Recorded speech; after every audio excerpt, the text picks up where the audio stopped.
King কোয়েলের জন্য তৈরি করছি ন্যাচারাল একটা সেটআপ।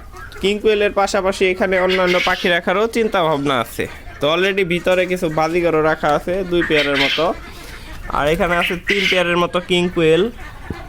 তো এইগুলোর জন্য পর্যাপ্ত পরিমাণ হাইডিং প্লেস রাখছি, দেখেন একদম কাটমাট দিয়ে ভরে ফেলাইছি যাতে জায়গাটা ন্যাচারাল থাকে। আর ওরা এটার মধ্যে সুন্দর মানিয়েও নিছে দেখলাম। তো ওরা নিজেদের মতোই আছে, দেখেন এই যে ওদের কোনো টেনশন নাই, একবার টেনশন ফ্রি। আর এখানে হাইডিং প্লেস রাখার কারণ হচ্ছে ওরা তো ডিম বাচ্চা করে, এর জন্য কর্নারে জায়গা রেখে দিছি যাতে ওইখানে ডিম পায়রা নিজেরাই ডিমে তা দিয়ে বাচ্চা ফুটাইতে পারে। তো অলরেডি এক পেয়ার আমার ডিমে তা দেওয়া শুরু করছে। তো এখানে এই যে বাজিগার আছে, এইগুলা এখনও বাচ্চা, এগুলার বয়স বেশি দিন হয় নাই। তো এখানে আরও কিছু পাখি আনার চিন্তা ভাবনা আছে, ডায়মন্ড ডাক বা অন্যান্য যে ঘুঘু পাখিগুলো আছে ওইগুলা। তো সেটআপটা আপনাদের কাছে কেমন লাগছে অবশ্যই কমেন্টে জানাবেন।